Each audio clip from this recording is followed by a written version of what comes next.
Hello, everybody, and welcome to Fortress Comic News, episode 351. I am one of your hosts, Chris, alongside my co-host here, Mike. What's going on, Mike?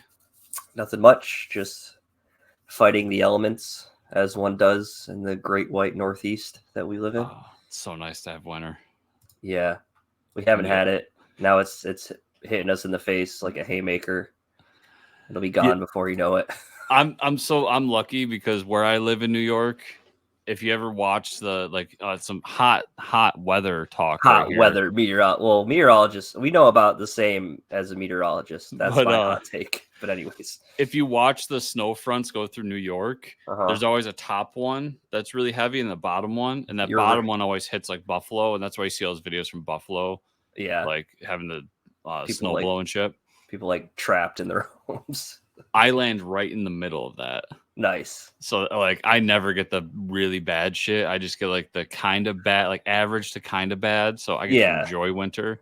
Yeah. Good stuff. But we have an interview. Yeah, we do have an interview, everybody, today. Returning guest. Not the snowstorm. Travis Mercer's coming back. I get to chat with him this time. Real cool dude, working for DC Comics. Did that Page Puncher project, which was alliterations, Chris.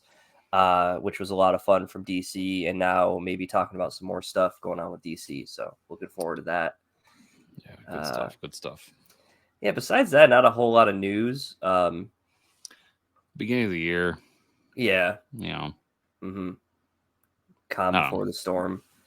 I didn't even think about this, Chris, but I'm going to PAX this year, PAX East.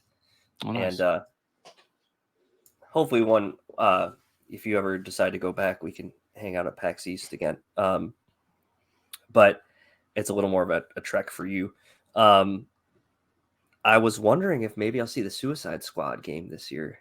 It's almost like timing to see a demo or some sort of thing happen. Isn't it like in April? It's in March. The PAX, you mean? Mm-hmm. Yeah. I thought Suicide Squad comes out in February. Oh, does it come out before then? Oh, shit. Because I haven't seen anything about it. I saw like some gameplay stuff. Yeah, I got a invite to the beta, but I never played it. It's coming out January 30th. So this month, everybody. Apparently, I didn't know that. Yeah. I'll wait to see the reviews, as with most game launches. I'll wait till it's super cheap because I'm a cheap bastard.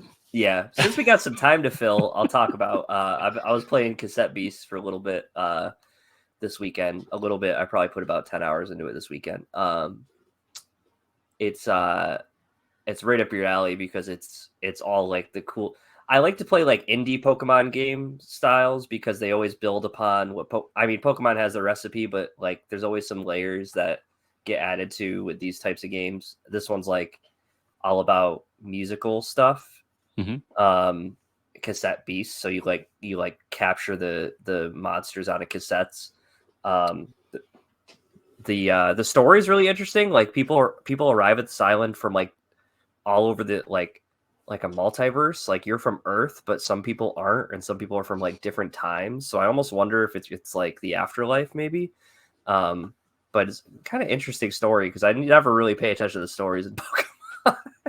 I'm just like beat the gym leaders, save the world. I don't know. Yeah. Two things. One, it's really funny because there's like conversations in Pokemon. I've been a little out of the Pokemon circles this year or last year, but there's been conversations in the past about like they should add a new type because they haven't done it in a while, and the one that keeps getting thrown around is Sound type. Oh, yeah. So interesting. Yeah. Because one of the big things about adding a new type in Pokemon is that you have to incorporate old Pokemon into it. Yeah. So, like, for instance, Magmite would work for a Sound type, and like a few others would work. Mm-hmm.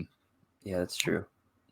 The other thing there is I listened to a thing about the whole lore of Pokemon because I'm similar to you where I play through it. Like, I play to get to the end game to breed and everything. Yep. And it's so fucking deep, it's not even funny. I don't know where a kid's game gets off being this deep and like intricate in its story, but it does. Yeah, they're like they went off the rails at some point and nobody caught it. Yeah, but it's funny you brought it up because I hadn't thought about that game because I remember you talking about it off air probably. And it's on like Game Pass. So I'm like, oh yeah, I have Game Pass. That's awesome. Yeah, that's really cool. Yeah, you got to play it. Download it. Sticking with video games and kind of segueing into our normal stuff. I finished Spider-Man 2. Awesome. And you loved it? It was really good. Basically, if you like Spider-Man 1, if you like Spider-Man Miles Morales, hey, guess what this game is? It's those two games mixed together. Yeah. Yeah, it's good. I enjoyed my time with it. It hits like any good sequel. It's got to have 2 storylines. Of course. But they do Kraven's Last Hunt. Nice. I don't think that's a big spoiler. No, that's cool though.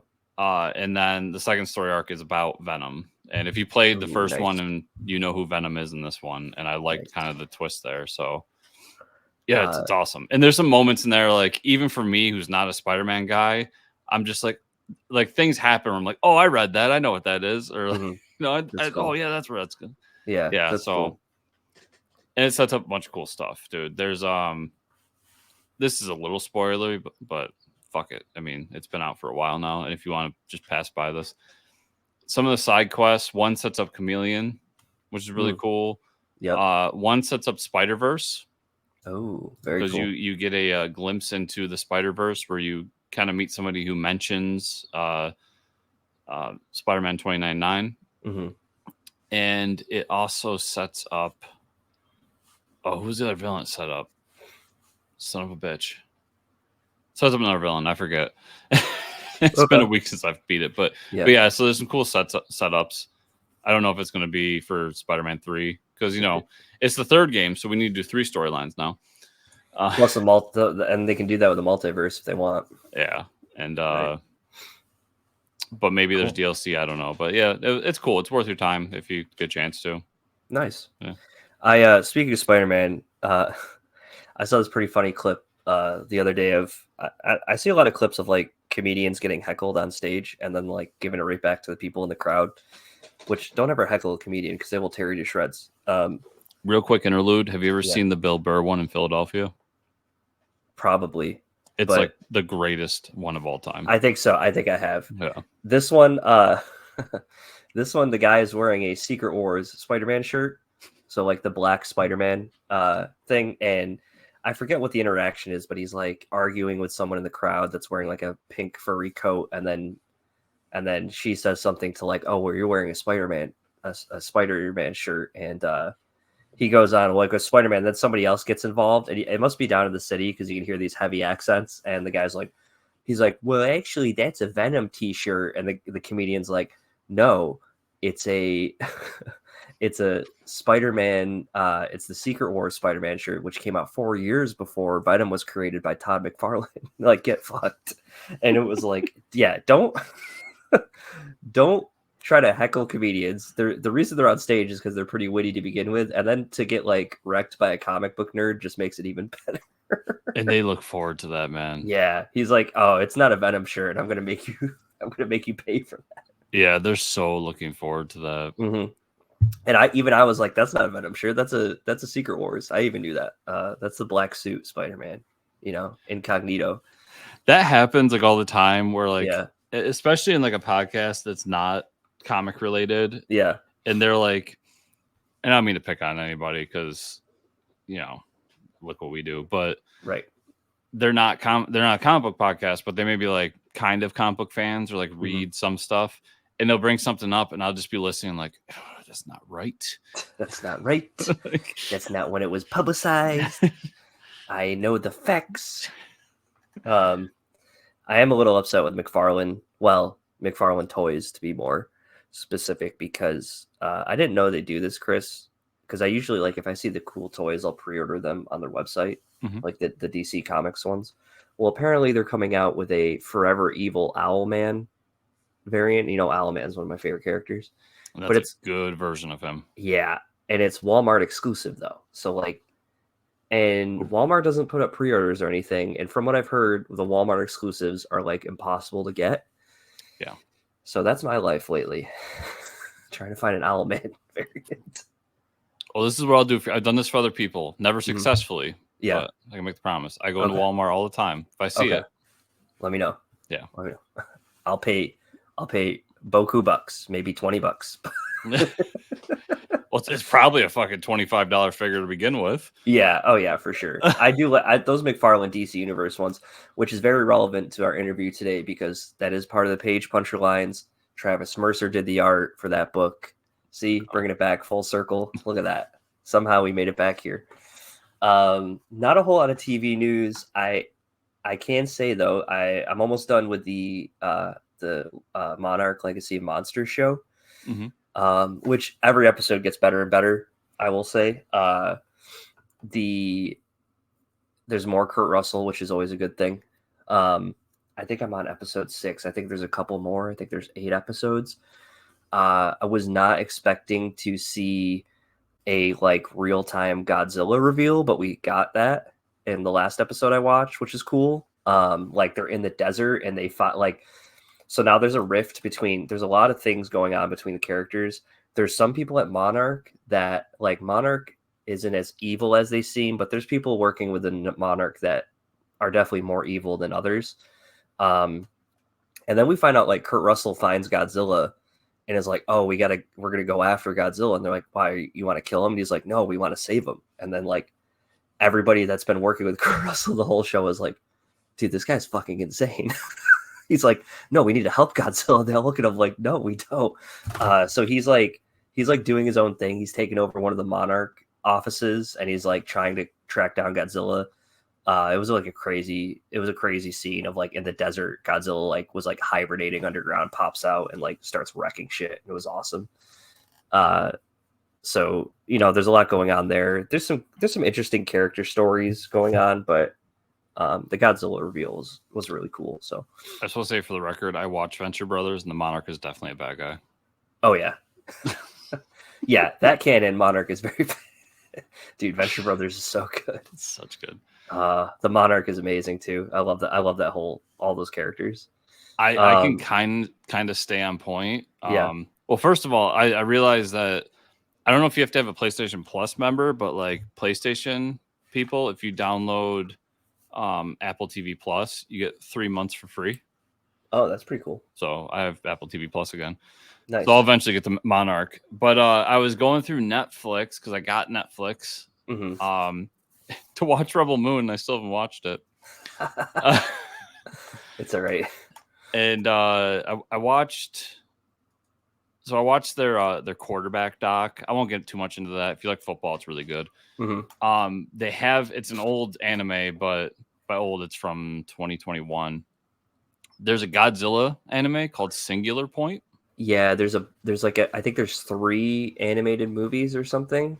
This is a show. Oh, there's a show. Okay, there's a whole anime universe that I've never watched. So yeah, so I started it, and it's interesting. I mean, I'll say I watched the first episode, so we'll start here. First episode, you do not see Godzilla. So there's Mike's, where's my Godzilla show? Dude, you're an animated show. It's not like it's not in the budget, right? You're drawing. It doesn't cost more to draw people than it does Godzilla, does it? But you do see a kaiju.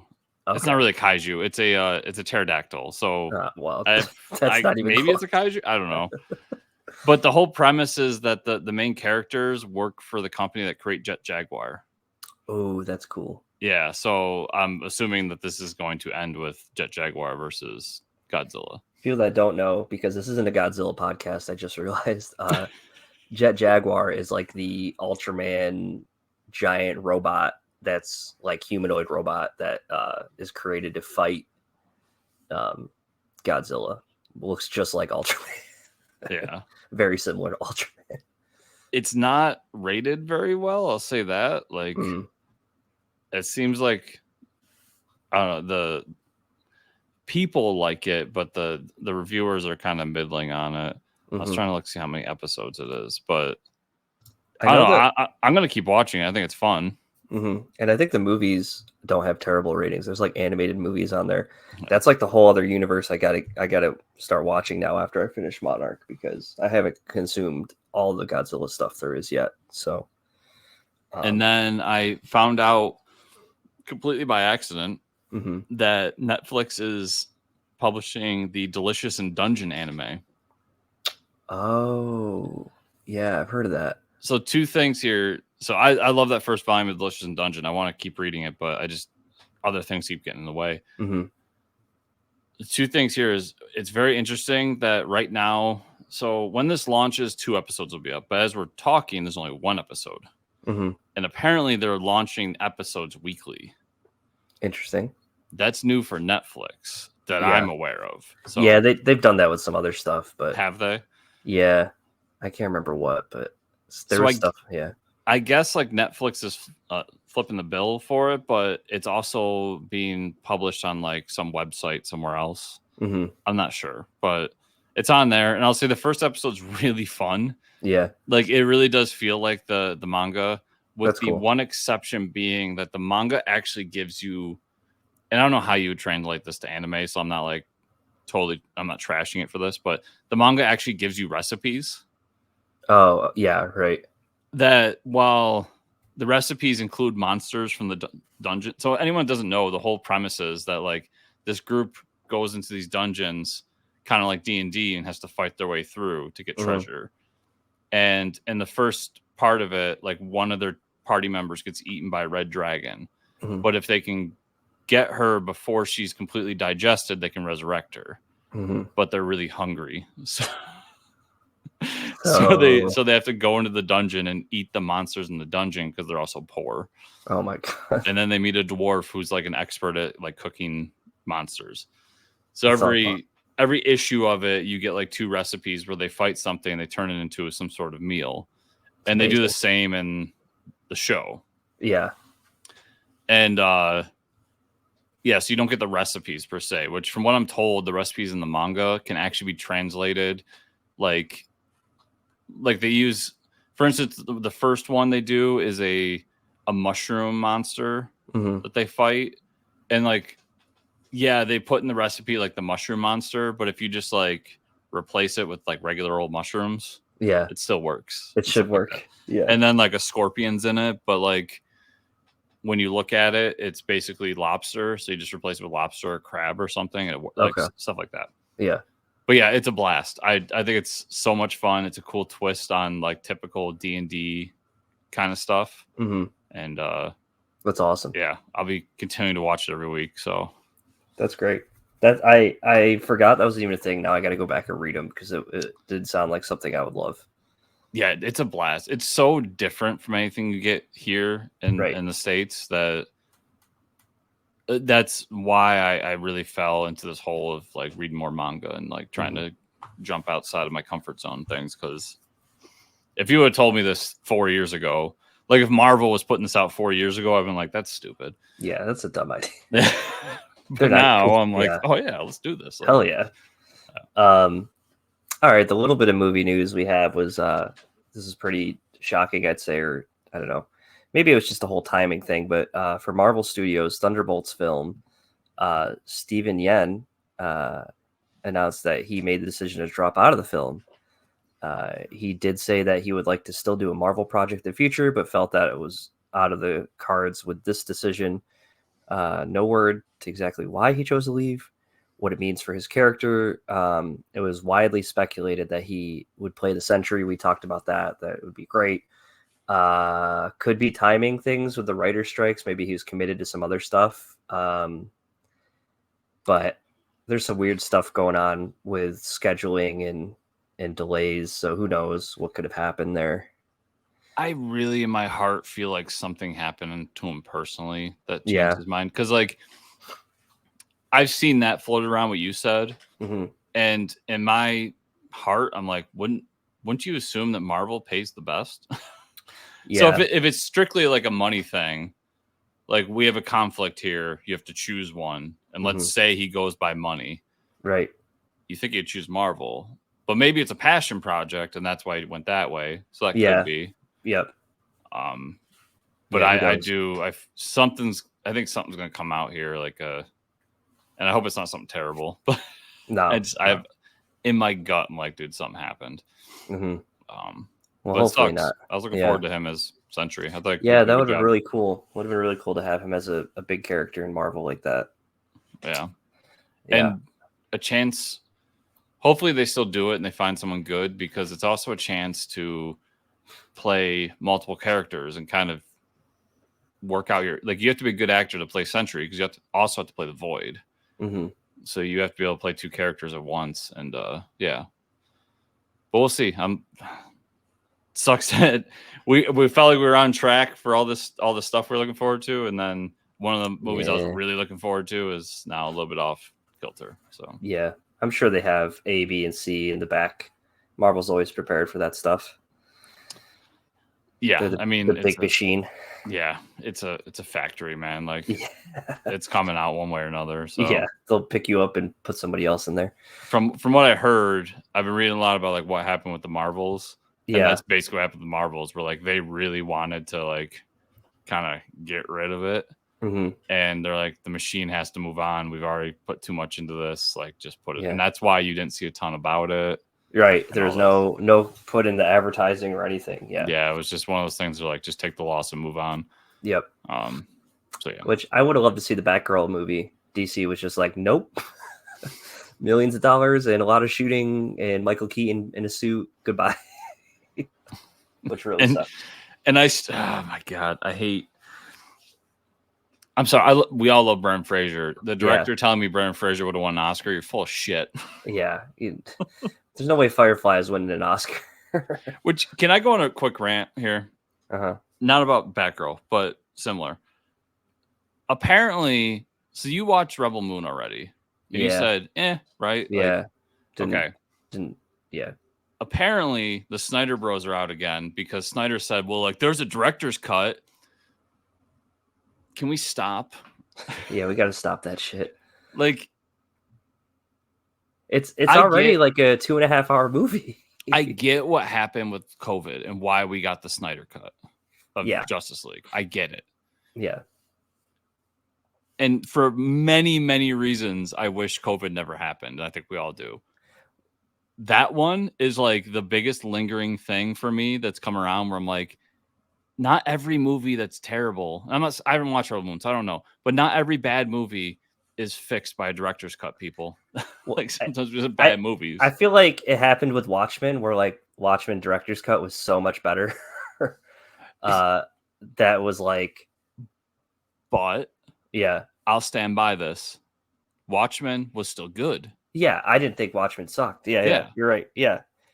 And, so you took a good movie and gave me more of it. That's one thing. Yeah. But to think, like, it goes back to the Suicide Squad thing. Like, to think that movie will ever be good? Like, I'm sorry, people. It's just not going to happen. You're not going to change Will Smith. I'm sorry. I do this rant all the time, but just I get so irritated whenever this pops up. I just have to ignore the Snyder Bros at this point, because it's not even the Snyder Bros. It was that I was doing like research for the show and everything. Yeah. And it popped up where it's like, Snyder's like, yeah, you know, like, we have a director's cut of it. And I'm like, dude, stop. Because I tell you my theory about Snyder, for me personally, he's the movie equivalent for me of Tom King. Oh, yes, you did. Yeah, you did. Yeah, where there's these people that love him, but he's so either awful or good. Yeah, right. There's no in between. In my taste, personally, everybody. Right. Yeah. I know. Hey, maybe you just hold off, and then you'll get a 4.5 hour cut of Rebel Moon that you'll be. Listen, I'll watch the regular theatrical cut. Yeah, I'm going to do it. It's already 2.5 hours. If you can't tell a coherent story in 2.5 hours, get out of here. But unless I come on the show and say, like, I'm sorry, like, let's say I watch it next weekend and I come on the show and I'm like, Mike, I don't know, I thought it was awesome. I'm loving it. Blah blah. Maybe I would watch it director's cut at that point. But I'm just not doing another bad movie director's cut. It's not happening anymore. It's not. You're too old for this shit. Yeah. Got Shazam comics to read, everybody. Hell yeah. All right. The one thing of comic book news, then we'll talk about what we read. Marvel announced a prequel comic for the upcoming X-Men 97 animated series. The comic, as you expect, is titled X-Men 97. That cover is fantastic. Yeah. It'll be a 4-issue series written by Steve Fox with art by Salva Espin. They said the comic was made in close collaboration with the showrunners for the series. It'll act as a canon prequel. Yeah, there we see everybody in their classic costumes. Chris is definitely going to be picking this up, right? Most likely, yeah. Yeah, I might have to get it too. I don't know. It looks awesome. I think the only X-Men 92 book I didn't pick up was the Krakoa one. But I picked up the other ones and same artist. On this one, and they're a ton of fun. Especially like I as much as I'm not an X-Men guy, like this is a cartoon I grew up on. Yeah, alongside of Batman. It's like the kind of one of the forgotten ones in my arc when I talk about Batman Beyond. Yeah. Oh man. And I'm really looking forward to the resurrection of this cartoon, man. Yeah. Yeah, this is awesome. There's a lot of people that believe in this, so I'm sure this will be a big hit for Marvel when it hits the shelves. Yeah, and I like that it not only they work with a team, so the story's going to flow with the cartoon. Right. But I like that it's just 4 issues. Just 4 issues and we're done. Yep. In and out. You know, don't overstay your welcome. Have a good time. Yeah. Yeah, that's a great cover. Yeah. I wish they did the old school 90s thing though, with like all of them on the top left, you know, like they're like mugshots. I miss that. I miss those days. All right, let's talk about what we read. Greedo? Do you like X-Men? Greedo loves X-Men. Greedo's excited for X-Men 97. He's like, nah, I'm not really a Hickman guy. You're not a Hickman guy. Get out of my house. Somebody's not getting dinner tonight. Amazing. Let's talk about what we read this week. I had some stuff that I caught up on, and then some new stuff this week. Some fantastic stuff hitting the shelves this week, and then not a lot hitting the shelves.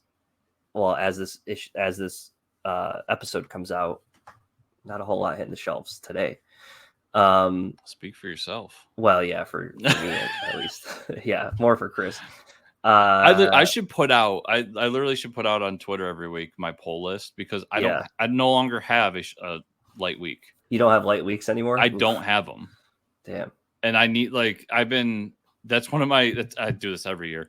One of my New Year's resolutions is to trim my poll list because I don't have a light week. So right. Maybe I'll start doing that every Wednesday and just you guys can be like, oh, that's why Chris doesn't have money to go out drinking. Yeah, he's reading. He's doing something productive like reading. Okay, I caught up on Santa Claus, Silent Night, Parker Banditti. That was amazing. Those issues 3 and 4, great ending. Where Santa brings Damien on his on the rest of the night to give out gifts. Like, come on, you didn't really have a childhood. Let's go. The heroes have this huge Christmas dinner at the end where like Krampus and Santa are back on good terms. I think it was just an awesome. We need more stories like that around the holidays from them. Yeah, and I wanted to talk about it last week, but I didn't want to spoil that moment for you. Yeah. The big dinner at the end. Yeah, that was so cool. What I love about that dinner, not only like the back and forth conversation. A lot of cool back and forths between characters. But it's not just that Santa's present was like you get a dinner. Yeah, it's that he created a space where time stood still, so that they didn't have to worry about any. It was it was so that was good. Like, oh, we can't sit down and eat dinner. Yes, you can because time doesn't pass here. That was awesome. Yeah, that was really cool. That series is so much fun. It was really fun. Parker did a great job. Yeah. A couple others I caught up on. Beast World number 3. There's a lot of cool things happening to that. I can't wait for the next issue. Power Girl turning into a phoenix was sick. With like a phoenix head, that was so insane. And then like Superman, but I still call him Superboy, shows up with the blue suit to like fight her off. That was cool. And I kept waiting for him to show up because Tom Taylor's writing it, of course. Yeah, right. He's got to show up. Yeah. And then you have Waller working with Lex now to kill Beast Boy, which was some 2 big powerhouses working together. But it's like the one time where Lex Luthor doesn't feel like he's in charge. You know, when you have Waller working with him. Well, I like because we're both reading Superman, so that dynamic of like Lex is paying, quote unquote, paying for his crimes, right? At the same time, like trying to help Superman. So it's strange dichotomy for him. It'll be interesting to see how they play him. Now Waller's like, I need you, so you're gonna do what I say. Green Lantern War Journal number 4. That did come out. Yeah. So this is like, we're still getting the whole Jon Stewart is infected thing, but he's like, he can't really fight off the infection. they still have a ring left over from one of the other Green Lanterns that was infected. So what he does is he uses its connection to the Radiant Dead. Like he goes into the ring, and the Radiant Dead is like, how did you get in here? And what he does is he reignites the ring, and to like pull him out of the Radiant Dead and save himself. And then he's like, this ring that he has now is connected to the Radiant Dead. So he's like, we can go find who's been infected and start like, fixing this, which is really cool because he's like, and he talks a little bit more about his connection to the ring. And like, there's like this awesome fight scene where he like literally spawns like an army behind him where they're fighting, and they're like all these it's like an army, like, with M16s and shit, like fighting, and they're talking about like constructs and stuff. It's a really great book. This is like the Green Lantern we love. So I'll be reading that tonight. I forgot that was in my pile. Yeah, it's a really cool villain too, I think. Army of Darkness Forever, #3. This is the Tony Fleecs book. Greenwood doing the art. There's still those 3 timelines going on with Army of Darkness. Ash in the future finds out he needs to reassemble the Necronomicon, and it's been like the pages have been torn and like brought around the earth or somewhere. But he has to fight these droids to get it back. So this Terminator thing shows up and takes the pages that he had, so he has to like go find them and get them back. Then we have the Ash in the present is evil Ash that's like working at S-Smart and is like finds out about the internet and is gonna like start spreading the word on the internet to infect people. So we'll see how that goes. And then the medieval thing, there's still some like fighting going on, and this book is just a lot of fun. If you like Army of Darkness, there's a lot of cool storylines and with the timelines, a lot of cool stuff that I've never seen before with Army of Darkness. So. Mm-hmm.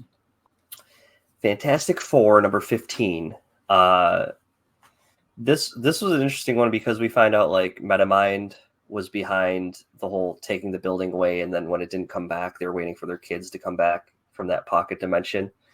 There was this whole like thing where Metamind was like trying to stay alive by being this app that people were using, and Reed kind of like tries to sympathize with Metamind because it's like an artificial intelligence, but then also finds a way to get the kids back by working with it. And then at the end of it, they get the kids back. And one of the kids is Dr. Doom's kid, because last time we saw Dr. Doom was with the T-Rex. And I believe they got split up, or he went to the other universe with the Doom T-Rex. But Reed sends like a photo at the end of the book, or the end of the issue, he sends a photo of the kids to Doom and says like, yeah, I'm sending the photo wherever he is. And like we see like Doom's hand holding a receiver, seeing the photo. So I think that's a hint that we're going to get like an actual Dr. Doom storyline coming up now, which is cool. Nice. Which it's deserving of that. I mean, I think at 15 issues in, we can do a Dr. Doom story now. You got to do a Dr. Doom story. Oh yeah. I mean, they already did the T-Rex one, which is pretty fantastic. So yeah. Fantastic Four, actually. Batman 141. What a great cover that was, with like the Zur-En-Arrh and the Batman. That cover right there. Yeah, that is amazing. One of the best covers I've seen in a long time. Yeah, so Batman loses. There's like a really great fight scene between Batman and Failsafe. It's basically Batman versus the Terminator in this issue, which is all like, he's just stalling for time pretty much. He knows he can't destroy it. Dude, real quick, when they're fighting and like he takes Failsafe down at one point, like blows him up, and he comes out of the smoke. Literally in my head was that movie sound effect of like, right. The as he like comes out of the smoke. Yeah, awesome. And all I could think of was Terminator. Yeah. But yeah, it was really good. That whole fight scene was a lot of fun, and then he. I just realized that's probably really annoying for anyone listening to hear that sound. They're fine. They'll be all right. They watched Inception. So he loses the fight. I mean, he's not going to beat this fail-safe AI with the Zur-En-Arrh, and he even says like he knows he's not going to beat it. Then he gets locked up with the Joker, and the Joker's like, "Yeah, man, I'm not supposed to be here." And like the Joker's finally he's like, yeah, I'll tell you how I got wrapped up into this. Like he's got nothing to lose. He's not like he's really out there to get Batman. So that's what we're gonna find out in next issue. So it'll be interesting to see them like have a conversation that from someone that locked them both up. Yeah, and that leads into the Joker Year One story. Really yes. Yeah. So we'll see. I didn't feel like it was like forced down our throats, which is good. Yeah, I think it's going to work really well in the flow of the story. So, yeah, I agree. Did you read the backup? What was the backup? I can't. The backup was like inside Zur-En-Arrh, the robot. All the different Batmen coming together and like deciding who was in charge and what. Oh no, I didn't get to that part. No, so it's really good. It's a lot of back and forth. I will say the art's good, but you miss Jorge Jimenez in that story, because this is why Jorge Jimenez is one of my top artists last year. Because when this artist does all the different Batmen, he doesn't pull off what Jorge did, right, in like really aping the style and making that Batman, like the Batman 89, look like the Batman 89 from the comic series, and so on. This one, it's a little more challenging because he stays in his style and tries to like make them look a little different, and it's tough to tell who's who at times. He fixes that a little bit by having like a Batman Beyond Zur-En-Arrh, and you can like, it's pretty obvious that the Batman with all the gray hair and wrinkles is Dark Knight Returns Batman. But there are times where I'm like, I can't tell if that's Adam West or not. Yeah, which Batman is that? Yeah. So good story, but it's not the art's bad. It's that it showed how great Jorge Jimenez is. Right. Yeah. Yeah. But it's cool. Okay. It's a cool like side thing. I think it's gonna be I think it was like a one done. I can't. A few days ago when I read it, but how did it end? Oh yeah. Yeah, I didn't even look for it because I don't think there was a backup story. Right. Usually. I think it's been a backup story in like every issue. Has there? Far. I just don't remember. I do remember early on there's some backup stories that we actually liked. Yeah, this is a one and done backup story. Oh, okay. So yeah, it's literally just like who's going to be in charge of this new like version, and okay, it's not revelatory, but there's some things in there like what his plan is and everything is really cool. I think you'll enjoy. So okay, and then the last book I had, probably the best book this week, was Shazam #7. Nice. You know why it was the best book, Mike? Yeah. More dinosaurs who want to do paperwork. Yeah, and they hit, dude, they hit Kahndaq with a missile full of paper. And you have like Black Adam pissed off about it. It was amazing. Yeah, dude, the dinosaur accountants show up and they're like, hey, where's our guy that we sent? They make Black Adam mad. It's amazing. They just want people to do more paperwork. The issue started off though with Billy fighting like a Shazam Bizarro Shazam, which was amazing. And just by like questioning it and getting him to reiterate what he was saying, he's like, oh, you're not an actual Bizarro. And he found out that it was like, oh, you know, another villain had like conjured this guy up. So that was a lot of fun. There's another sub story of like the family bought a new house, and so like, you know, Black Adam's pissed off about this dinosaur wrecking his country with all this paperwork. So he gets pissed off at Shazam. He destroys his house in the fight, and now it says Billy's going to be homeless. So maybe they'll go live with the dinosaurs. I don't know. They're gonna live at the Rock of Eternity, man. Yeah, oh, that's true. This book is it's so much fun, and I'm glad that we're like fully embracing these dinosaurs being part of it now. I love this issue. Yeah, it was so much fun. I just want a comic about the dinosaurs, the accountants, dude. Like, yeah, just that. It's amazing. It just works. I don't know why it works, but it does. So the art's really good in this. A little sad it's not Dan Mora, but yeah, it's still like pretty phenomenal. Good. Yeah. Yep. Yeah, that was probably the top book of the week for me. And that's all I got to this week. That might be my top book too, which is big because there's a lot of good books this week. Yeah. A few older books real quick. I read World's Finest #22. Really loved it. The jail sequence when like they find Metron is awesome. Yeah. Yep. Like I love that, and then like finding out the whole backstory of like Gog and all that. Yeah, that was great. Book's great. I don't think you talked about this, and I'm wondering if you read it. Did you read Justice Society of America #8? I don't think so. I think it might be. I must have just missed it when it came out. Okay. I was wondering if I did miss one, so probably not.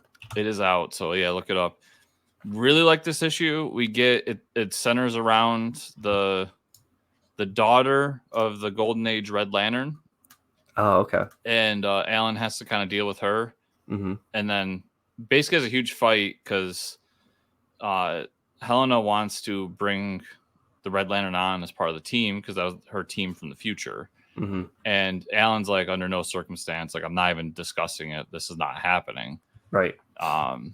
Goes to fight her, finds her, and then after talking with her and realizing that like this girl was basically sold a false bill of goods and that she's been screwed over, even though her actions were wrong still, and then decides to bring her in and say like, come talk to my friend and we'll see what we can do.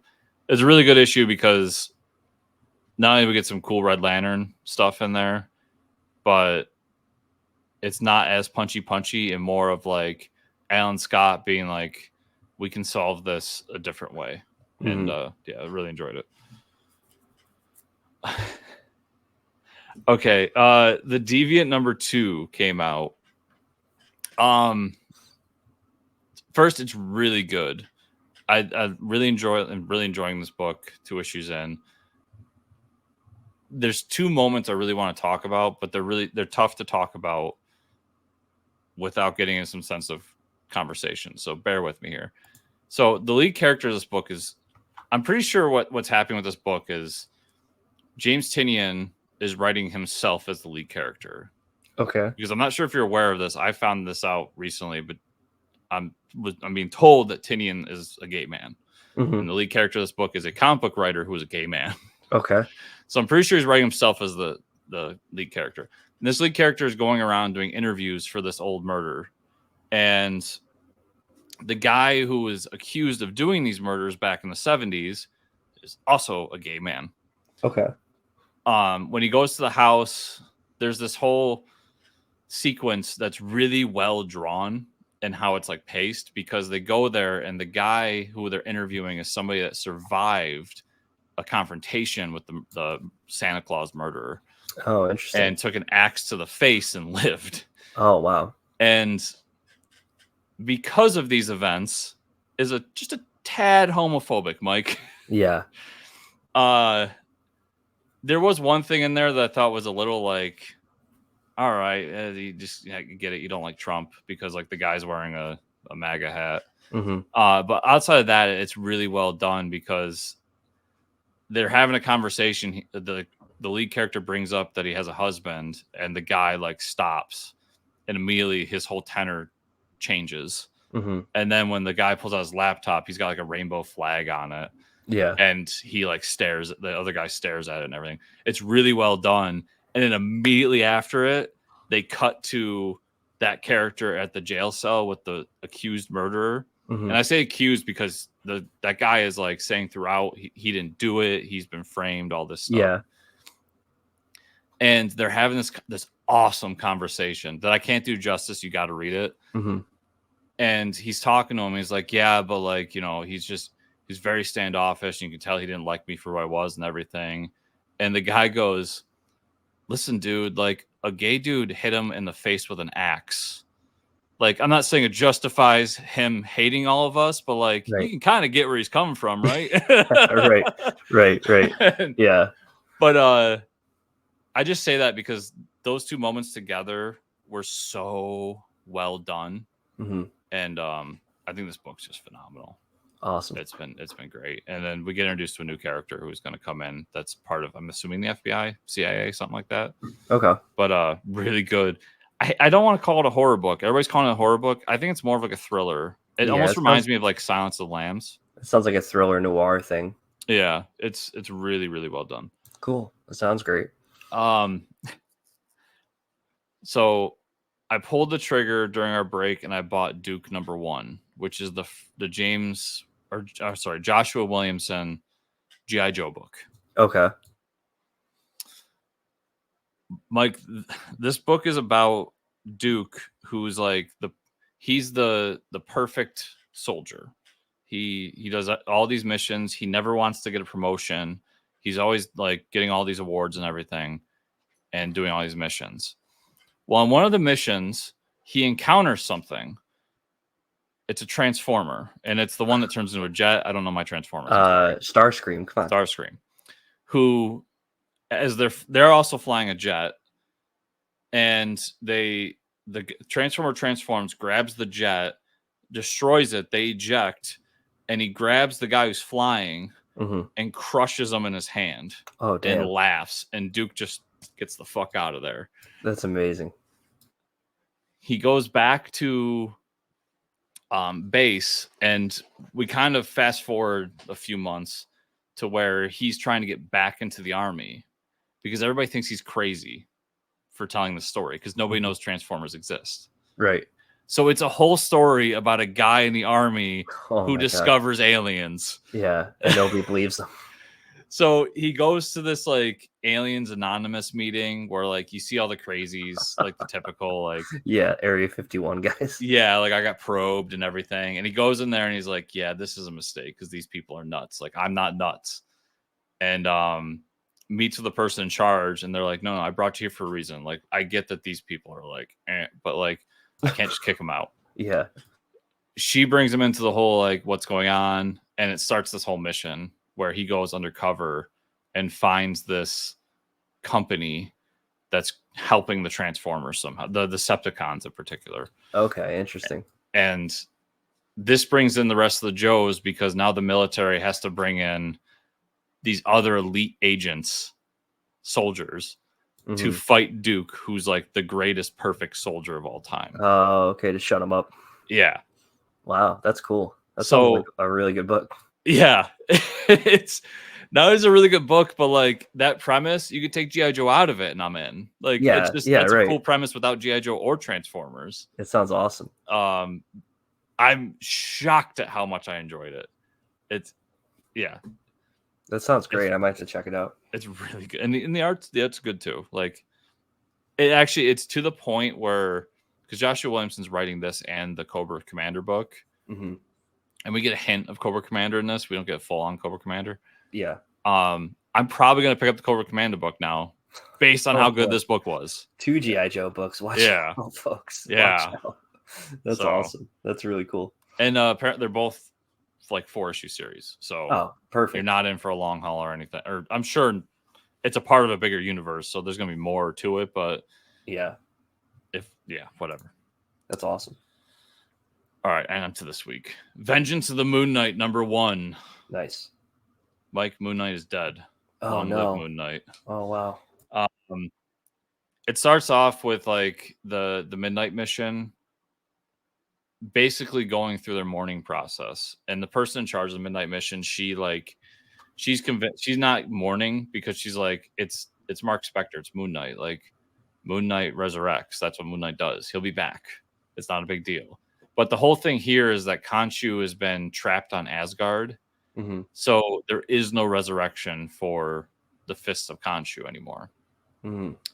So we think. They go through a whole thing where they do like kind of a pseudo funeral. Ben Grimm shows up because they need another Jewish hero to come in and do I think it's sitting Shiva. Oh, okay. And all that. So they do like this whole sequence of like what a funeral for a Jewish person would be, which I thought was really cool to bring in like Mark's heritage and everything there. And then we see all the characters going about their mission. They so the other guy who's it's not I'm zoning out his name, but he's the like other not Moon Knight. He's the other Fist of Khonshu, because in the last story arc we figured out that Khonshu has 2 fists, Mike. So there's another dude that's Fist Khonshu too, and he's he's very into the rituals of it and everything. And the Midnight Mission fights these 2 demons, and he does this whole exorcism to get rid of them. And it was a cool sequence of battle and everything. And they go back to celebrate their victory and everything. And then this new Moon Knight, this guy right here, shows up and is like, I'm Moon Knight. This is my place. Get the fuck out. And that's how it ends. So everybody's like, did Mark get resurrected? Because we don't know who it is. What's going on here? Yeah, nobody knows who that Moon Knight is. Okay. Yeah, so it's a cool twist on this, what's going on here. I'll be really interested to see. Moon Knight's been good for 30 issues, now 31 issues. Yeah, Jed McKay and Cappuccio just killing it on that book. And I found out, Mike, that Cappuccio, the artist on here, Moon Knight was the first published interior comic work he's ever done. Wow. Yeah. That's actually insane. And he kills it, dude. That's cool. Beware the Planet of the Apes #1. Nice. It's a good issue where we got the woman from the original Planet of the Apes movie. She's kind of the main human in this. We get to see all the apes that we expect from the original movie. Basically, Zira and her husband, Cornelius. Cornelius has a nephew that shows up in the movie a few times. Okay. And we're talking about the original Planet of the Apes movie. And that kid goes missing into the Forbidden Zone. So Zira and Cornelius find the girl who the nephew was helping get away from like some hunters when he went missing. And they all go into the Forbidden Zone together to find him. And then there's someone there that's got a sniper rifle and everything and is all clothed conveniently, Mike, and can talk. So we don't know who they are. Okay. But if you know anything about the Planet of the Apes universe, humans can't talk in the Planet of the Apes. Interesting. That's why when Taylor gets to the Planet of the Apes in the first movie, he's so interesting because he's the first human they've ever seen speak. Cool. But yeah, good issue. And there's a few things that don't flow with the canon, but like if you get past it, it's just a fun prequel issue. I sent you some panels from this, but Thanos #2. Yeah, that was wild. I forgot to bring him up so I could show him on the show, but I really enjoyed this issue. It's basically the Illuminati gets the Hulk to come fight Thanos, and they're able to bring down the whole town. And then we find out in the end, spoilers, that the girl from the first issue that the Illuminati was trying to hide from Thanos and kind of memory wiped, it's Mistress Death. So that's why Thanos is on this mission to get this girl. Like he wants his true love back. Throughout it, they have a little bit more fun in this issue, and I appreciated it. Because while it's a good, like, serious story, there's just some funny moments throughout it that are like almost slapsticky. Like I sent you the thing. There's a Seinfeld homage. Yep. Crazy Seinfeld reference. Yep. Auto lot. And then there's literally a moment because Thanos has this chair he's flying around in, kind of like the Mobius chair. And they destroy it. So he has to like go down and he fights Hulk, and Hulk runs away. And then he's like, well, fuck, I need to go find this girl. So what do I do? So he rips the top of a pickup truck off and just drives in it. So good. And it's so funny. Yeah, it's hilarious. Yeah. Thanos, the first issue I wasn't so hot on. This one definitely jumped up. I thought it was really good. That's great. And then my last book was the last issue of the Midnite Show, which is Midnite Show #4. Nice.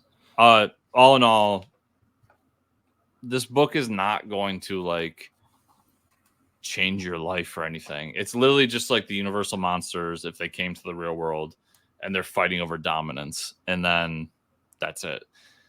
It's a fun monster book. If you like Dracula and Frankenstein and all that, which I tend to enjoy, I would recommend it.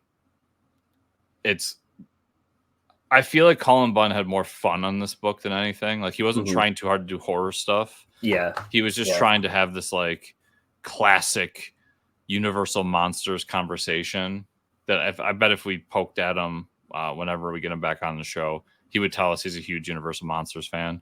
Right. And while it ends perfectly and we can never see it again, there is kind of a thing at the end that says that it's not over and he could do more with it. but I kind of hope he just leaves it. Like it's cool as is. It's cool as a cliffhanger to imagine, but I couldn't see jumping into a volume 2 of it, to be honest. Okay. But yeah, if you're looking for something fun that has Universal monsters in it, go check it out. Awesome. So Mike, that's everything I read this week. Where can people find you on the internet? They can find me at Fortress Ricker on Twitter. Where can they find you and/or the show? You can find me at Fortress Chris on pretty much any social media network, including Twitter. You can find the show at Fortress Comics _ on Twitter, also at fortresscomicnews.com. And if you want to support the show, best ways to do it are to give us 5-star reviews and podcatchers, like, subscribe, share, comment down below on the YouTube version. Go over to Patreon, patreon.com/fortresscomics. Thank you all so much for watching and or listening this week. And we'll see y'all here next week.